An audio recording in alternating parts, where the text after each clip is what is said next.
کام کاج سے بھر دوں گا اور تیری محتاجی کا دروازہ بند نہ کروں گا۔ میرے میٹھے میٹھے پیارے پیارے اسلامی بھائیوں،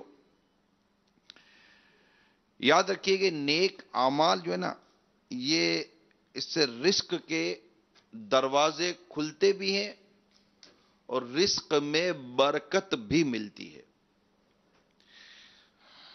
زندگی میں اس وقت دنیا میں کروڑوں کروڑوں انسان ایسے ہیں جنہوں نے اپنی زندگی صبح دوپہر شام صرف ایک ہی کام، مال مال مال، روزی رزق روزی رزق روزی رزق، اور کہاں کہاں بیچارے مارے مارے پھرتے ہیں۔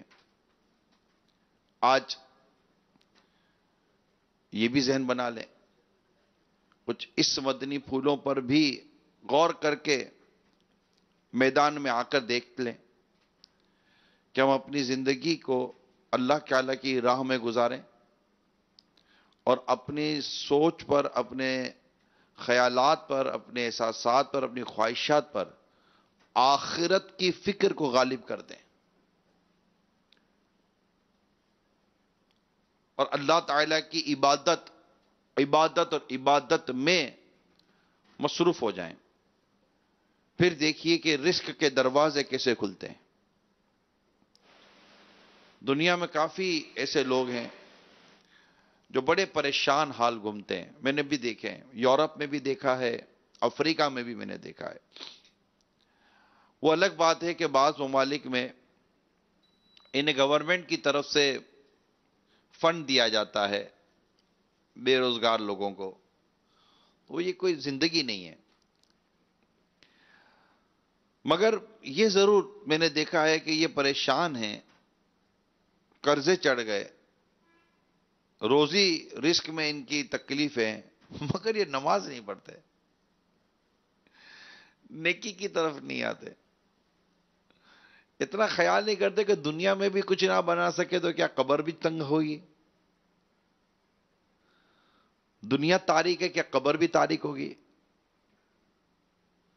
دنیا میں کسمہ پرسی اور تنگی سے گزار رہے ہیں، کیا قبر میں بھی پریشانی کے عالم میں گزاری جائے گی؟ ارے اللہ کے بندو، تم اللہ کے دین کی طرف ہاتھوں جاؤ، نمازوں کی طرف ہاتھوں جاؤ، سنتوں کی طرف ہاتھوں جاؤ۔ تم دنیا کی کسی ذمہ داری کا کیا بوجھ اٹھاؤ گے یار؟ ایک چہرے پر داڑھی جس کا وزن ہی کچھ نہیں ہے اور ثواب اتنا کہ جمع نہ کر سکے بندہ، وہ ایک مٹھی داڑھی تو تم سے رکھی نہیں جاتی۔ مؤذن اذان دے تو تم سے مسجد میں جایا نہیں جاتا۔ بہت موٹی سی بات کرتا ہوں میرے پیارے اسلامی بھائیوں، بہت موٹی سی بات ہے، سمجھنا شاید مشکل نہیں ہوگا۔ رزق کون دے گا؟ بولو نا، رزق کون دے؟ روزی کا مالک کون؟ برکت کون دے؟ تو اللہ کی اطاعت و فرما برداری کرنی ہے نا، اس کو راضی کرنا ہے نا، نماز پڑھ کر، سچ بول کر، اس کے حبیب لبیب صلی اللہ تعالی علیہ وسلم کی پیاری پیاری سنتوں پر عمل کر کے اس کو راضی کرنا ہے نا۔ وہ قناعت کی نعمت بھی دے گا، وہ صبر کی نعمت بھی دے گا، وہ شکر کی نعمت بھی دے گا، اور وہ تنگی میں بھی ایک آپ کو راحت عطا کرے گا، جیسے اس نے اپنے نیک بندوں کو کی، اور وہ اس کی رضا پر راضی بھی رہے، اس کی عبادت بھی کرتے رہے، اور آج ہم ان کے نام کیا کہ رحمت اللہ تعالی علیہ لکھتے ہیں۔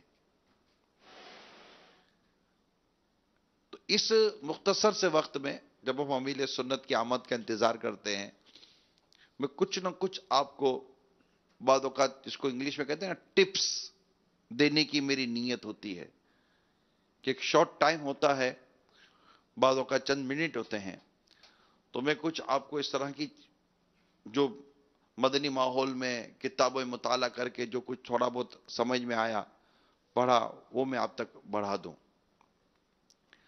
اپنے اندر یہ بس ذہن بنا لیں کہ ہم نے اپنے رب کی عبادت کرنی ہے، اور رزق کا جو ہم پریشانی کا شکار ہیں، ہم اپنے رب کی عبادت کی طرف آئیں، اللہ اپنے کرم سے رزق کے دروازے کھولے گا. صلو علی الحبیب. الحمدللہ رب العالمین والصلاة والسلام علی سید المرسلین اما بعد فاعوذ باللہ من الشیطان الرجیم بسم اللہ الرحمن الرحیم الصلاة والسلام علیک یا رسول اللہ وعلی آلک واصحابک یا حبیب اللہ الصلاة والسلام علیک یا نبی اللہ وعلی آلک واصحابک یا نور اللہ.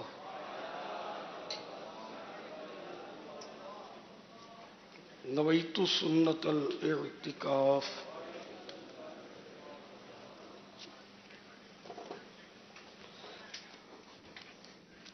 رسالہ ضیاء درود السلام پیج نمبر 10. فرمان مصطفیٰ صلی اللہ تعالی علیہ وآلہ وسلم: مجھ پر درود پاک پڑھنا پل صراط پر نور ہے. جو روز جمعہ جمعے کے دن مجھ پر 80 بار درود پاک پڑھے اس کے 80 سال کے گناہ معاف ہو جائیں گے. صلو علی الحبیب صلی اللہ تعالی علی محمد. 1439 ہجری کے ماہ رمضان المبارک کی آج 22ویں عصر ادا کر کے عاشقان رمضان عالمی مدنی مرکز فیضان مدینہ میں جمع ہے. مدنی مذاکرے کا سلسلہ ہے. آپ سوالات کیجئے، ہر سوال کا جواب ابھی بھی ثواب دے پاؤں یہ ضروری نہیں، بن پڑا تو عرض کرنے کی کوشش کی جائے گی. بھول کرتا پائیں فوراً میری اصلاح فرمائیں. مجھے آئیں بائیں شائیں کرتا اپنے موقف پر بلا وجہ اڑتا نہیں، شکریہ کے ساتھ رجوع کرتا پائیں گے انشاءاللہ عز و جل. صلو علی الحبیب صلی اللہ تعالی علی محمد.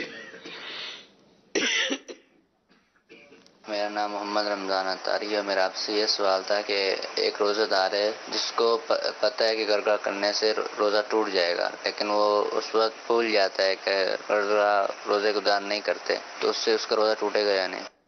غرغرہ کرنے سے روزہ ٹوٹتا ہی نہیں ہے، یہ غلط فہمی ہے. البتہ روزے میں غرغرہ کرنا مکروہ ہے کیونکہ یہ مبالغہ ہے اور خطرہ ہے کہ پانی حلق سے نیچے چلا جائے. اب اگر حلق سے نیچے چلا گیا پانی اور روزہ بھی یاد تھا تو روزہ ٹوٹ جائے گا، اور اگر غرغرہ کرتے وقت روزہ یاد نہیں تھا تو مکروہ بھی نہیں ہے. واللہ تعالی اعلم ورسولہ اعلم عز وجل وصلی اللہ تعالی علیہ وآلہ وسلم. صلو علی الحبیب صلی اللہ تعالی علی محمد. سید محمد آصف اتاری ہند کے شہر آگرہ سے. مرشد کریم کی بارگاہ میں عرض یہ ہے کہ جمعے کے دن جو سنتیں ہم پڑھتے ہیں، 4 سنتیں قبلیہ اور بعد میں 4 سنتیں بعدیہ، پھر 2 سنتیں بعدیہ، تو ان کی نیت میں جمعے کا نام لینا ضروری ہے؟ رہنمائی فرمائیں. لے تو بھی ٹھیک ہے، مطلقاً سنتیں کہیں جب بھی ہو جائیں گی. یعنی نیت تو اصل جو نام ہے وہ دل کے ارادے کا ہے، تو جو ارادہ ہوگا وہ جمعے کی سنتوں کا ہی ہوگا، کہ یہ ظہر کی سنتیں نہیں بلکہ جمعہ کی سنتیں ہیں.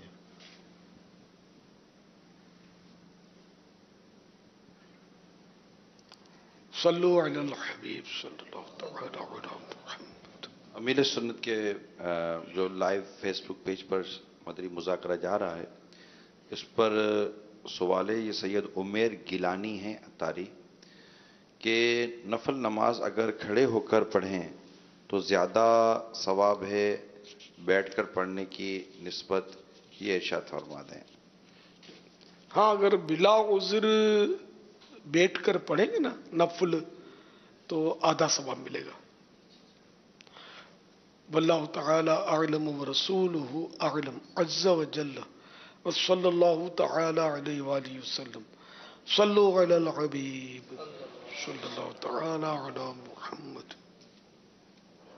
ہماری مسجد کے امام صاحب ہمارے پیارے پیارے عالم دین جو ہمیں دین کی باتیں بتاتے اور مسلمانوں کی پریشانیاں دور کرتے، شادی میں نکاح پڑھاتے اور نماز جنازہ بھی یہی پڑھاتے ہیں۔ امیر اہل سنت، کیا عالم دین کی بہت اہمیت ہوتی ہے؟